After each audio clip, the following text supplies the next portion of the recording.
Bienvenue dans une nouvelle vidéo. Alors, nous sommes lundi, je ne sais toujours pas combien. En tout cas, on est la dernière semaine de février. Voilà, je vous laisse deviner quel jour on est. Donc je disais bienvenue à tous pour une nouvelle vidéo qui va être un tout petit peu différente des autres, je pense, aujourd'hui. Je vais surtout, dans cette vidéo, vous parler un peu, enfin répondre à quelques questions qu'on m'a posées en MP et en commentaire. Et au final, je pense que ça va tourner un peu aussi autour du sujet que Ectomorph a abordé dans sa dernière vidéo. Alors je sais plus si c'est sa dernière, du coup maintenant peut-être qu'elle en a ressorti une autre depuis, mais où elle parle du fait de romantiser les studios vlogs, etc. etc. Elle parle de la manière dont les illustratrices, on va dire comme moi, font... Enfin, comment ça fonctionne en fait, ce qu'elles font, comment elles font leurs vidéos, etc. etc. Qu'elles aient beaucoup d'abonnés ou non. Voilà. Donc, on va parler un peu de ça aussi, je pense, parce que c'est un sujet qui est hyper intéressant. Sa vidéo était vraiment très intéressante. Si vous regardez beaucoup de studio vlog et que vous avez envie de vous questionner un peu sur le sujet, allez la regarder. Je vous la mettrai, j'imagine, dans la barre d'infos. Donc, je pense qu'on va parler un peu de pas mal de choses aujourd'hui. Ça va être surtout une vidéo discussion. Bon, écoutez, c'est parti pour le petit déjeuner et après on se retrouve pour discuter.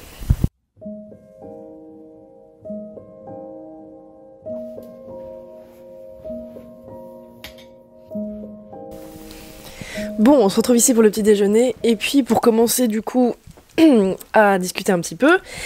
Alors, attendez.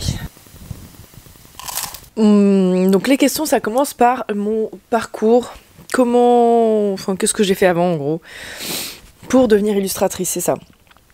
Nous parler de ton parcours pour être illustratrice. Quel conseil tu donnerais à quelqu'un qui veut se lancer? Alors, déjà je veux qu'on soit clair sur quelque chose. Moi, je me considère comme illustratrice parce que j'ai fait une formation de 4 ans. J'ai fait 4 ans d'école pour me former au métier d'illustratrice. Et en sortant de l'école, là ça va faire 2 ans et demi maintenant, en sortant de l'école j'ai fait mon statut d'artiste-auteur et j'ai trouvé quelques contrats. C'était extrêmement laborieux, difficile, mais je veux quand même préciser par contre que je n'ai jamais vécu à 100% de l'illustration. Comme je vous l'ai dit, j'ai un travail où je garde un petit garçon et c'est ça qui me permet de faire de l'illustration aujourd'hui, et je pense qu'on est des milliers d'illustratrices et d'illustrateurs qui lancent leur carrière, qui en sont encore à avoir 2 boulots en même temps, si c'est pas plus, pour pouvoir essayer de lancer leur carrière là-dedans. Donc, des conseils, oui, je vais avoir des conseils, mais c'est plutôt des erreurs à pas faire, je pense. À mon avis, que peut-être de réels conseils sur comment faire pour y arriver, étant donné que j'en vis pas en fait. Ceci dit, je peux commencer à vous raconter mon parcours. Du coup, ça va commencer à faire 7 ans. Waouh, il y a 7 ans, je me suis dit je vais aller en histoire de l'art, en attendant d'avoir une illumination et de trouver ce que je veux faire. Et mon père, ça faisait longtemps qu'il me disait mais pourquoi tu veux pas faire un truc dans le dessin, t'as toujours dessiné, t'as toujours aimé ça, ce serait dommage de pas faire ça. Bref, ça faisait longtemps qu'il m'en parlait, il m'en avait même parlé au lycée, hein. Pour que je fasse les beaux-arts en sortant ou une école, bref. Et moi je voulais pas parce que j'étais persuadée que j'étais trop mauvaise pour faire ça. Alors, les gens qui pensent ça, mais qui sont passionnés par le dessin, alors sachez que c'est très stupide, puisque qu'est-ce que c'est le principe d'une école? Eh bien c'est d'apprendre. Donc le principe c'est qu'on arrive nul et qu'on repart normalement avec un certain niveau, si on a bien travaillé. Donc j'ai mis beaucoup de temps à comprendre ça. Je me suis décidée du coup, je sais pas, c'était en avril, donc pire période parce que les inscriptions sont déjà quasiment terminées pour quand on veut s'inscrire dans une école pour l'année suivante. Donc j'ai fait mes recherches en panique, j'ai pas du tout le temps de me renseigner vraiment correctement sur les écoles qui étaient proposées. Et je suis allée dans une école, c'est une école à Rennes, qui faisait des manas, c'est-à-dire des mises à niveau en art appliqué. Quand j'ai eu mon entretien, je leur ai dit que moi, mon but c'était de faire de l'animation 2D. Bon, comme quoi, vous voyez, j'ai changé d'idée entre temps, mais mon but c'était de faire de l'animation 2D, je voulais apprendre à dessiner, parce que pour faire de l'animation 2D, il faut dessiner, et bien dessiner. Et ils m'ont dit, mais oui, il n'y a pas de souci, je comprends totalement, on a des élèves qui ont fait de l'animation 2D, nanana, bref, etc. etc. Donc le monsieur me dit clairement que c'est l'école parfaite pour apprendre à faire ça, la mise à niveau, machin, bref. Donc moi je dis bon bah vas-y let's go. Donc mes parents me payent cette école qui coûte quand même cher. On va parler aussi de l'aspect financier bien sûr après. Je vais là-dedans et au bout du 2e, 3e jour je me dis ah ouais, je me suis fait bien avoir parce que c'était vraiment un truc où on nous préparait à un cursus par exemple de décoration d'intérieur. Il y avait des cursus de graphisme aussi, mais vraiment graphisme quoi, donc pour apprendre à faire des logos, ce qui a quand même... Bah, c'est pas la même chose quoi. Moi je voulais apprendre à dessiner, à faire de l'anatomie, je voulais apprendre à dessiner la perspective, à peindre, à faire de... Enfin je sais pas. Je voulais pas apprendre à faire des logos, ce qui est très bien. J'ai aucun problème avec le métier de graphiste, je suis pas en train de critiquer ça, mais c'est pas ce que je voulais faire. Donc voilà, je me retrouve là-dedans avec un truc qui a rien à voir, et donc très vite je me suis rendu compte que malheureusement c'était pas ça. Je m'étais fait un peu avoir, donc j'ai très vite décroché, et je me suis bien mieux renseignée, et je me suis rendu compte qu'il y avait plusieurs options d'école. Très honnêtement, ça fait, comme je vous dis, ça fait 8 ans, hein, donc je me rappelle plus ce que j'avais trouvé, mais je crois qu'il y avait plusieurs trucs, genre atelier de Sèvres, pivot, les Gobelins bien évidemment, et je ne sais plus quoi d'autre, il y en avait d'autres comme ça, un peu partout en France. Et ce qui était bien avec Pivot, c'est qu'elle était très bien notée en termes de qualité du cursus, et en plus c'était la moins chère. Et en plus, elle était à Nantes, c'est-à-dire en Bretagne. Bon, pas très loin quoi. Sachant que moi je venais de la Bretagne. Donc j'ai décidé d'aller à Nantes, à Pivot. J'ai passé... Ah oui, parce qu'il faut savoir que pour rentrer à Pivot, il faut soit passer le concours, soit passer un entretien pour rentrer en prépa. Ma prof de dessin de l'école dont je vous parlais, qui me regardait dessiner, me disait, quand je lui ai dit que je voulais faire Pivot, elle m'a dit « Ah mais c'est sûr, t'as le niveau pour rentrer, il n'y a pas de souci. » Mais en fait ce conseil venait de la part de quelqu'un... Donc moi, au lieu d'aller faire un entretien direct pour la prépa, je suis allée au concours. Voilà, donc je suis allée passer le concours. Waouh, c'était chouette. C'était stressant, vraiment stressant. Après, quand on passe le concours, soit donc on est pris pour rentrer en première année directement, soit on est pris pour rentrer en prépa, soit on n'est pas pris du tout. Bref, donc moi ils m'ont envoyé une lettre pour me dire que je n'étais pas prise en première année, mais que par contre j'étais prise en prépa si je voulais. Je me suis dit bah merde, j'ai déjà fait une prépa. Et après je me suis dit bon bah tant pis, je m'en fous, au moins je rentre dans l'école, pas de souci. Et heureusement que j'ai fait la prépa, parce que j'avais pas du tout le niveau. Et donc j'ai fait cette prépa là, et ça a vraiment mis les choses en place. Si vous n'êtes pas prêt à travailler beaucoup, c'est pas la peine d'y aller. Ça va pas être une promenade de santé. Dites-vous que... Donc moi je me réveillais vers 7h, 7h30, je sais plus exactement. J'allais en cours, on commençait à 8h30. Ensuite on travaillait toute la journée, on avait une heure de pause le midi bien évidemment. Et on terminait, je sais plus, vers 17h30 je crois, un truc comme ça. Je m'organisais bien, donc je rentrais, je faisais une petite pause et après je me remettais tout de suite au boulot. Et comme ça, je terminais jamais après 23h30, 23h45. Ma promesse dans l'année, c'était de jamais terminer après minuit. Mais il y a aussi beaucoup de gens qui ont fait vraiment des nuits blanches. Mais voilà, moi je me suis tenue à ce rythme-là. Et ça, c'était tout le temps, tous les jours, du lundi au dimanche. Les week-ends, on bossait toute la journée. En fait, on était obligés parce qu'on a une charge de travail qui est énorme. Parce qu'en gros, quand on fait une formation comme ça, on a 4 ans pour apprendre à dessiner correctement. 4 ans, c'est vraiment rien en fait. Et quand on sort, on maîtrise pas le dessin, techniquement. Évidemment, c'est toute une vie d'apprentissage pour le dessin, clairement. Mais ce que je veux dire, c'est que là, normalement, avec 4 ans de concentré comme ça, on sort avec, normalement, déjà des gens qui dessinent bien. Et donc, c'était du non-stop. Et pendant les vacances, c'était pareil. C'est-à-dire qu'on n'avait pas de vacances. Les vacances, c'était pas fait pour... Comment dire ? Les vacances, c'était fait pour travailler aussi. Donc, les vacances, c'était pareil. Même en vacances, c'était 8h30, j'étais au boulot. Et je terminais le soir, pareil, un peu moins tard. Je devais terminer à 21h30, 22h. Voilà. Donc ça a été ça, et donc on a fait ça toute l'année jusqu'aux vacances aux grandes vacances. Et là je me souviens de m'être écroulée, j'ai dormi pendant 2 semaines, j'en pouvais plus. Et en fait après ça a été ça tous les ans, jusqu'à la dernière année qui était plus cool, parce qu'on travaillait sur notre projet perso. Bref, tout ça pour vous dire qu'on arrive là-dedans avec plein de peur. On est tous arrivés avec des niveaux différents. Et en fait, on a dessiné. En fait, on dessinait 12 heures, 13 heures par jour pendant 4 ans, quoi. Parce que c'est ça la question, c'était aussi... Ensuite, il y avait combien de temps ça t'a pris d'arriver à ton niveau ? Quel entraînement quotidien pour progresser rapidement ? Bah voilà, c'était ça. Dit comme ça fait genre, bah si tu fais pas ça, tu pourras pas avoir un bon niveau, etc., etc. Et puis encore, enfin moi, je suis loin d'être excellente en dessin, quoi. J'ai énormément de lacunes. Et d'ailleurs, là, comme je vous disais, ça fait 2 ans et demi que je suis sortie de l'école. Mon niveau se dégrade parce que je pratique plus du tout autant. Parce que là, en fait, on était forcés de faire des choses qui nous plaisaient pas forcément, de pas aller uniquement vers les choses qui nous plaisent. Et ça, c'est un truc que moi je fais plus. Maintenant, je dessine que ce que j'aime. Donc en fait, je reste très très restreinte dans un tout petit cercle de choses. Et ce qui fait qu'il y a énormément de choses maintenant que je suis plus du tout capable de dessiner. Cela dit, je pense qu'en dessinant moins, vous pouvez quand même atteindre un bon niveau. Ça, c'est évident. Et oui, alors c'est ça, c'est comment progresser rapidement. Bah, déjà en dessinant beaucoup. Et puis, justement, exactement comme ce que je viens de dire, en se forçant à faire des choses qui nous font chier, je pense. Mais... voilà, on a fait énormément de modèles vivants, beaucoup de modèles vivants. On a commencé par du modèle vivant habillé. Ça nous permettait de comprendre les grandes lignes des mouvements avant de s'attaquer aux muscles. Et du coup, on avait des cours de modèles vivants pour dessiner donc les gens nus. Mais du coup, on avait aussi des cours d'anatomie, c'est-à-dire que on apprenait comment le squelette était fait. Donc on a appris tout le squelette, on a appris tous les muscles qu'il y a par-dessus, comment ils fonctionnent entre eux.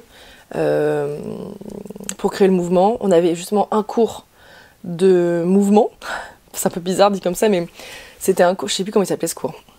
C'est un cours, voilà, où on essayait de comprendre comment un corps humain se déplaçait dans l'espace.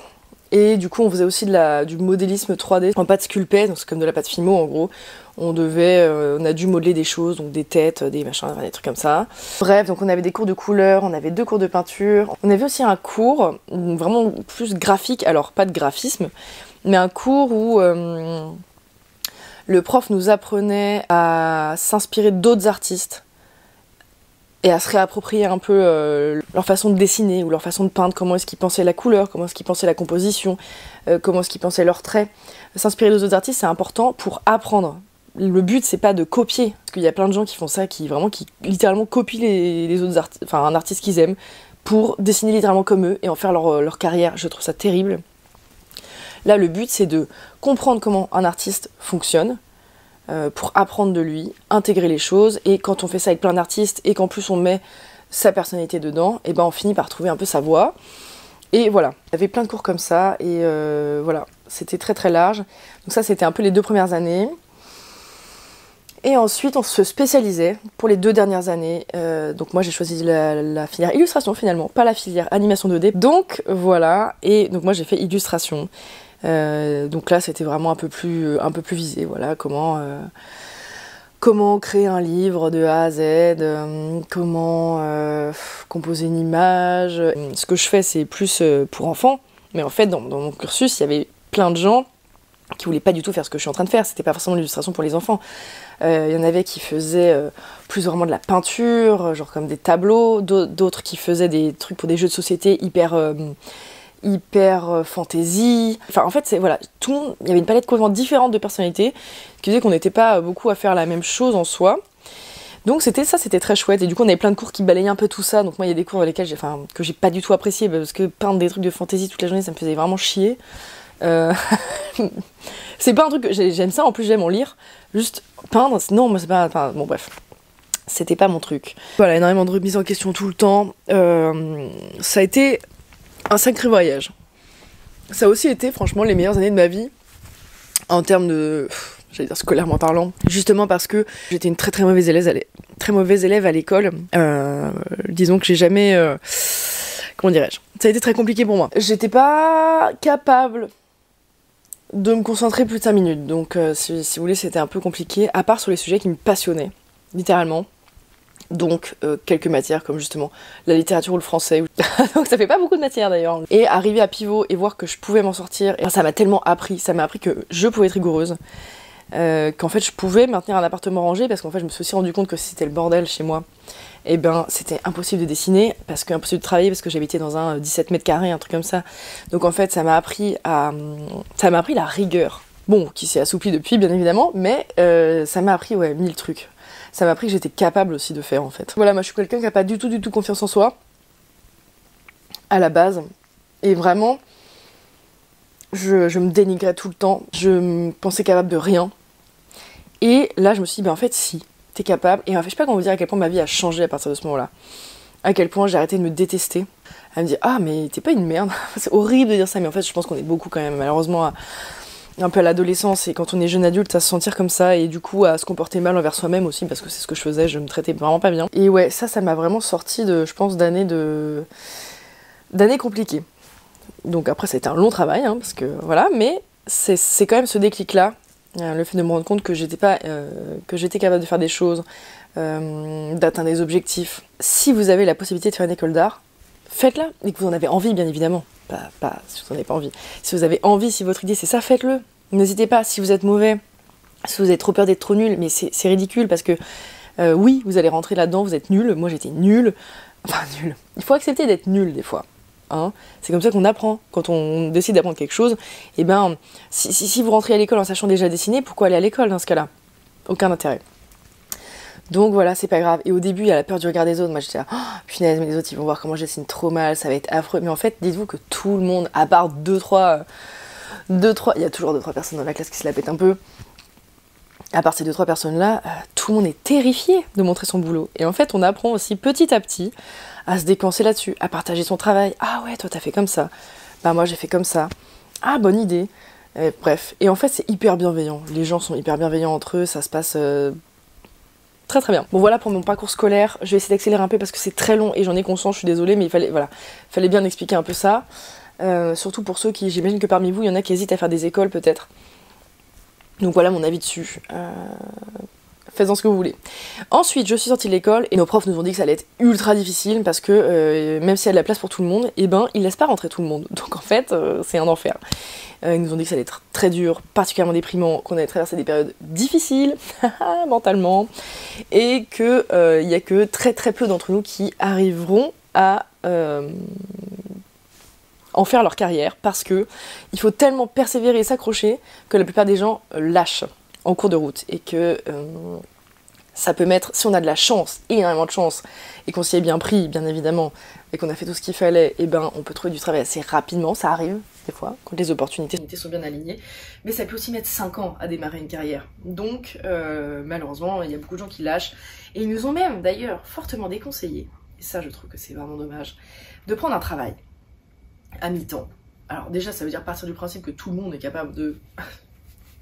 je sais pas comment faire, que soit que tout le monde a des parents qui aident, soit voilà, mais il y avait ce truc là qui était oui, mais la plupart du temps les gens qui prennent un boulot mi-temps, ben, en fait c'est tellement plus confortable que la vie d'artiste entre guillemets qui commence, que du coup ils finissent par prendre un temps plein et puis ils abandonnent quoi. En gros c'est ça le truc. Donc moi pendant 1 an et demi, j'ai 2 ans d'ailleurs, pas pris de boulot. Parce que je pouvais me le permettre. D'ailleurs, on parlera des privilèges, je pense, tout à l'heure. Il faut quand même savoir que moi, je suis particulièrement privilégiée. Pour être parfaitement transparente avec vous, je pense que vous l'aviez certainement compris. Déjà, je fais partie des gens qui ont eu la chance d'avoir des parents qui ont payé l'école, qui ont payé le loyer, qui ont payé la nourriture, ce qui fait que déjà, j'avais aucun stress par rapport à ça. J'ai pas eu d'emprunt à rembourser. J'avais pas besoin d'avoir un boulot à côté de l'école, parce qu'il y en avait qui avaient un boulot au début, ils ont tous arrêté. Tous ceux qui avaient un travail à mi-temps, ils ont arrêté quasiment. Quelques-uns se sont accrochés jusqu'au bout, ça les a bien cramés. Parce que faire l'école, là où je vous disais bosser 12 heures par jour de dessin et qu'après il fallait en plus aller au boulot plusieurs heures, c'était un enfer. Donc les gens ont dû se débrouiller soit en faisant des emprunts à la banque, soit en faisant des emprunts à leurs proches. Bref, donc voilà, moi déjà j'ai pas eu ça. J'ai pas eu besoin de me stresser avec ça et je sais que c'est une chance. Je suis extrêmement reconnaissante de ma situation. Bon, ça a coupé parce que j'avais plus de place bien évidemment sur ma carte. Je vous disais que ça pouvait prendre des années de trouver du travail dans l'illustration et que du coup, moi je vous conseille fortement de prendre un boulot d'appoint. Parce qu'en fait, ça paraît tellement logique parfois. Mais moi au début, j'ai pas voulu prendre un boulot d'appoint parce que je me suis dit, vraiment je vais trahir ma profession, je suis illustratrice, je veux faire ça, je vais y arriver. Tant pis, je vais m'accrocher. Sauf que, alors déjà de 1, évidemment ça veut dire que je pouvais me le permettre, ce qui n'est pas le cas de tout le monde.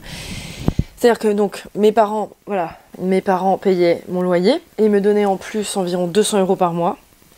Donc c'est-à-dire qu'une fois le loyer payé, il me restait 200 € pour faire mes courses et pour vivre. Ce qui, très honnêtement, n'est pas beaucoup. Alors quand je dis pas beaucoup, je suis pas en train de dire que je suis ingrate et que c'était pas suffisant. C'est énorme ce qu'ils ont fait pour nous, pour moi. Ça c'est clair, j'en ai conscience. Mais ce que je veux dire, c'est que justement, en refusant de trouver un boulot moi-même, en comptant uniquement sur l'aide de mes parents, qui leur a pesé d'ailleurs, clairement, je pense, financièrement, et ben je me mettais toute seule dans une situation de stress parce que 200 balles par mois, faut tout compter tout le temps, c'est hyper stressant, on n'a aucune liberté, je pouvais rien prévoir, rien voir, et je pouvais rien investir surtout dans mon boulot. C'est-à-dire que je pouvais pas mettre d'argent dans mon travail d'illustratrice. Voilà, si j'avais besoin de matériel, je pouvais pas. Donc, pas du tout pratique, complètement stupide de faire ça. Mon copain aussi m'a aidé parce qu'en fait, c'est lui qui épongeait les fins de mois quand vraiment j'y arrivais plus, alors qu'on s'était jamais mis d'accord techniquement à la base pour qu'il m'aide. Donc, il a été bien gentil, pareil. Du coup, une estime de soi qui est basse parce que on s'auto-gère pas, on n'est pas indépendant, on pèse sur les autres, enfin, on pèse pour les autres. Mais en même temps, j'étais aveugle parce que je sais que je voulais pas lâcher le fait de... D'accord, ne faites pitié, ne faites pas comme ça. J'étais persuadée que si je prenais un boulot, j'y arriverais pas parce que je serais pas mentalement à 100% dans l'idée d'être illustratrice. Pardon, je sais pas comment dire. Vous voyez le déni, c'est ça. Je me suis mise toute seule dans cette situation, j'aurais très bien pu prendre un boulot tout de suite, j'aurais dû prendre un boulot tout de suite. Moi, je me suis reposée sur mes parents, mais du coup, c'était compliqué financièrement pour tout le monde. C'était compliqué financièrement pour moi, parce que du coup, j'avais pas un rond. Mais j'avais un toit sur ma tête, et à manger, c'était évidemment déjà énorme. Mais voilà, comme je vous dis, j'avais aucune marge de manœuvre derrière. C'était compliqué pour mon copain, parce que c'est pour son premier salaire, que c'était pas non plus, c'est pas non plus mirobolant, et que du coup, il prenait sur lui pour m'aider. Et c'était pesant pour mes parents qui, techniquement, pour qui ça, c'était quand même une grosse charge, quoi. Donc c'était problématique pour tout le monde. À partir du moment où j'ai commencé à bosser, déjà l'estime de moi est remontée contrairement à ce que je pensais parce que j'avais peur de me sentir mal vis-à-vis de mon travail d'illustratrice. Ça n'a rien à voir, je suis illustratrice et je garde aussi un enfant. Et alors, déjà de 1, et de 2, le fait de plus avoir de stress financier parce que là du coup, je peux me payer à manger. Alors évidemment pareil, encore, petite précision, pour l'instant nous vivons chez mon oncle et ma tante qui généreusement nous prêtent un espace pour vivre à Paris. Donc voilà, ça c'est une chance que j'ai aujourd'hui aussi, c'est ça, c'est d'être logé. Ah oui, erreur à ne pas reproduire. Penser que si on fait de son mieux, ça va marcher. C'est horrible ce que je dis. Mais ce que je veux dire, c'est que je pense que c'est un boulot. D'ailleurs, j'avais entendu une autre illustratrice, je me rappelle plus du tout comment elle s'appelle. J'avais écouté, elle avait fait une espèce de... je crois qu'elle avait fait un podcast. Malheureusement, dans ce milieu, c'est pas parce qu'on donne tout qu'on y arrive, déjà de 1. Alors, je suis pas là pour vous décourager ou quoi, mais je veux dire, techniquement, moi, j'ai toujours pas réussi. Ce que je veux dire, c'est que ça peut prendre des années, comme je vous le disais. Donc, moi, je pensais que si je faisais tout ce qu'il fallait pour y arriver, j'y arriverais dans l'année, quoi, ou ça se passerait pas comme ce qu'on m'avait dit que ça se passerait. C'est-à-dire que j'y arriverais à faire en sorte que dans un an, je vivrais de mon métier. Et c'est aussi pour ça que je prenais pas de boulot, parce que je repoussais toujours en fait. Je me disais, allez, c'est sûr que après ce petit projet-là, je trouverai un contrat, je décrocherai un contrat. Donc je vais pas m'engager dans un boulot maintenant, parce que c'est sûr que je suis trop confiante, là je vais trouver un contrat. Et en fait, du coup, j'ai repoussé les échéances comme ça, et au final, non. Au final, non.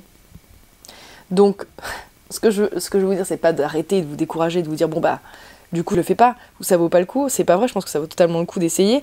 Mais ce que je veux dire, c'est que prenez un boulot pour ne pas vous stresser. Voilà, quand vous sortez de l'école, trouvez un travail à mi-temps et faites et dessinez sur le reste de votre temps.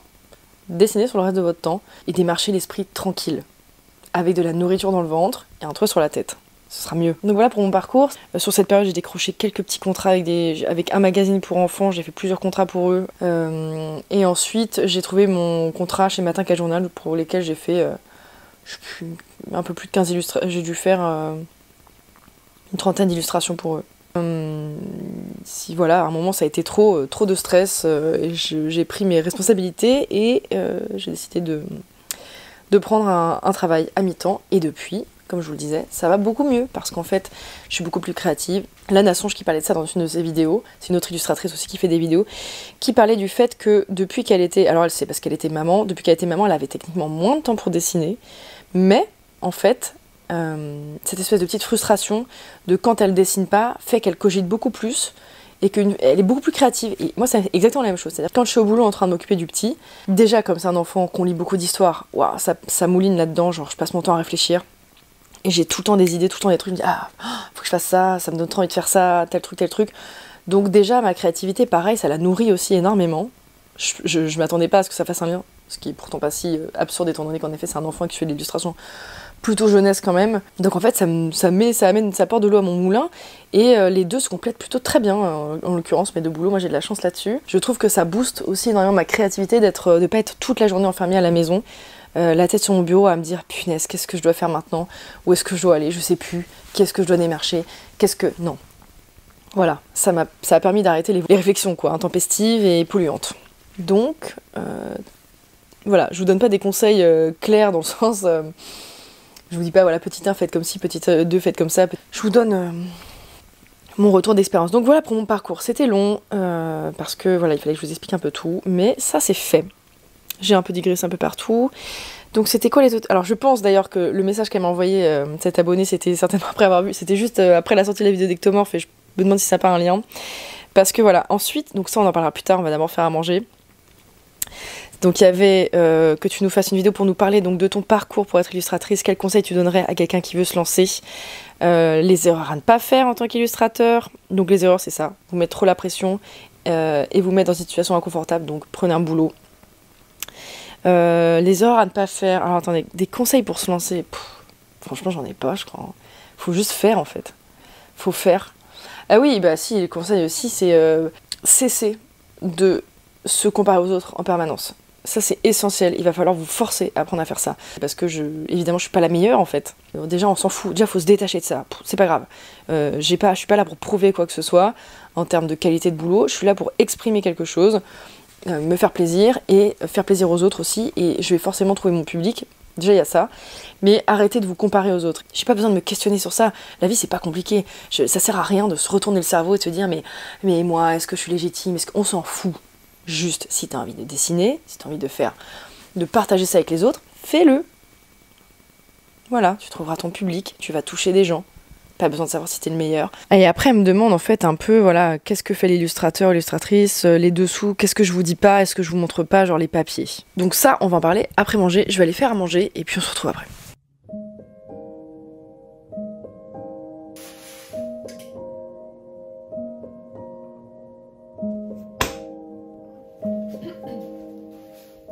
Bon, j'ai terminé mon repas, c'était excellent. Voilà, je vous conseille de faire rôtir des légumes, c'est toujours très bon avec du yaourt, du tahini et du citron.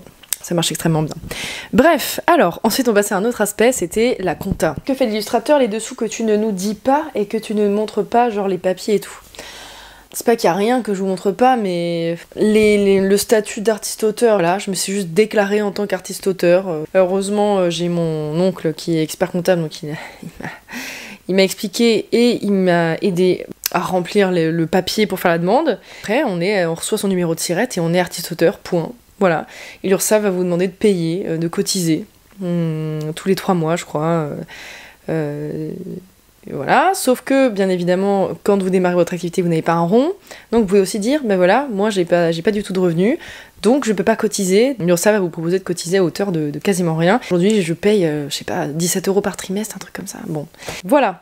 Mais ça, tout est en ligne en fait, c'est pas très compliqué. Je suis artiste-auteur et ça va peut-être poser problème après à l'avenir avec ma boutique quand je voudrais vraiment, quand je commencerai vraiment à vendre, parce qu'il faudra probablement que je change de statut, à voir ce que je vends à ce moment-là sur ma boutique. Mais là pour l'instant, moi j'avais fait ce statut-là parce que je voulais uniquement faire de l'édition, c'était ça le plan. Très honnêtement, je suis pas la mieux renseignée sur la question, c'est aussi pour ça que je vous en parle pas trop, parce que je préfère pas dire de conneries. Mais il y en a plein qui font des vidéos sur ça et c'est clairement pas moi qui vais le faire parce que je suis pas très douée pour l'administration, c'est affreux. Donc je disais quoi? Oui, pour moi, ça avait pas d'intérêt à la base de faire une auto-entreprise, enfin un statut d'auto-entrepreneur quoi. Donc voilà, j'ai fait artiste-auteur. Et après, maintenant, on va voir avec l'évolution de ce que je fais, comment est-ce que je vais devoir gérer mon statut. Bref, ça c'est une question pour plus tard. Et pour la compta, eh bien... Alors vous vous souvenez, pour certains qui sont là depuis un bout de temps, je m'étais fait un merveilleux livre de comptes, j'avais adoré faire ça. À l'intérieur, j'avais fait ça, voilà. Donc il y avait la date, le numéro de la facture, ça devait être le client, la description, comment le règlement a été fait, donc par carte bleue, enfin par virement en gros, ou par cash, etc., etc. Donc voilà, là j'avais rempli pas mal de, enfin une page là qui était bien remplie parce que c'était au moment où j'avais fait des marchés de Noël. Donc j'avais noté tout ce que j'avais vendu pour un peu gérer mon stock. Et après, plus rien. Et oui, plus rien. Parce que tout simplement parce que je n'ai pas de compta. Voilà, la réalité des choses. C'est-à-dire que là, donc j'ai ouvert mon site internet en septembre. Quand j'ai fait, entre guillemets, un max de pubs, c'est-à-dire que je faisais beaucoup de réels pour promouvoir ma petite collection, ma micro-collection qui est sortie en novembre, je crois, j'ai eu quelques ventes. Mais au total, donc j'ai vendu toute ma collection, enfin tous mes carnets, mais au total, alors j'en ai recommandé un autre stock depuis, là il m'en reste, mais le premier shot que j'avais fait, j'ai tout vendu. Mais du coup, au total, ça m'a fait une quinzaine de ventes, quoi. C'est-à-dire pas grand-chose. Et donc, depuis, j'ai dû vendre 3 tapis de souris. D'ailleurs, il y en a un qui est en cours de fabrication. Donc, la personne qui a commandé, rassurez-vous, tout va bien. C'est en route. Voilà, j'ai dû avoir une trentaine de commandes. Mais même pas. Je sais pas, peut-être une vingtaine. Donc, si vous voulez, pour faire ma déclaration d'impôt à la fin de l'année, ça va pas être très compliqué. Je vais aller sur mon site internet, sur la page commande, et je vais juste tout recopier, enfin faire le calcul, juste tout additionner, ça va me prendre 10 minutes, et je rentrerai le chiffre dans, pour ma déclaration d'impôt, et ça va s'arrêter là. Voilà. Pourquoi je vous montre pas la compta? Parce qu'il n'y a pas de compta, tout simplement. Et pour revenir sur la question du fait des choses que je vous dis pas, oui, je fais des vidéos, j'essaye de faire en sorte que mes vidéos soient belles, esthétiques, que les plans soient jolis, que l'enchaînement soit agréable, que les musiques soient en accord, que le montage soit à peu près bien fait. Mais ça, c'est uniquement parce que je fais de la vidéo parce que j'aime faire de la vidéo. Tout ce que vous voyez, c'est vraiment comme ça que ma semaine se passe la plupart du temps. Et ce que je vous montre pas, soit c'est trop personnel, ce qui est normal, genre ma vie avec mon fiancé, soit c'est le boulot que je fais avec le petit garçon, ce qui est normal, je vais pas vous montrer ça parce que je vais pas exposer un enfant, ni trop parler de lui parce que, pour ces mêmes raisons. Moi, ce que j'aime montrer, c'est justement le quotidien. C'est ce que je fais. Donc, le jour où j'aurai suffisamment de boulot pour avoir une vraie compta, je pense que je serais ravie de vous montrer ça. Alors, je vous expliquerai pas en détail comment je la fais forcément, etc., parce que je pense que j'en saurai absolument rien, et que ça va être une galère monstrueuse. Mais voilà, je pense que il y aura des moments où ce sera inclus dans mes vidéos. Quand je serai en train de faire de la compta, je filmerai. D'ailleurs, j'ai déjà fait. Je fais quand je faisais du démarchage où j'envoyais des mails, je filmais des moments où j'envoyais des mails, je faisais du démarchage. Il y avait aussi quelqu'un qui m'avait posé une question sur mon imprimante, savoir si j'étais contente de mon imprimante. Oui, je suis contente de mon imprimante, c'est très pratique, ça m'évite de courir à droite à gauche pour systématiquement quand j'ai besoin d'imprimer quelque chose, d'aller à l'imprimerie, parce qu'il faut faire la queue, parce qu'il faut sortir, c'est con, mais je veux dire, par exemple, ici, imprimer quelque chose, ça me prend littéralement 2 minutes. Donc oui, je suis plutôt contente. Par contre, c'est un vrai investissement. Donc là, c'est vrai que n'en ayant pas énormément besoin, il y a des jours, je me dis, pourquoi j'ai dépensé tout cet argent dans mon imprimante alors que j'en aurais bien besoin aujourd'hui.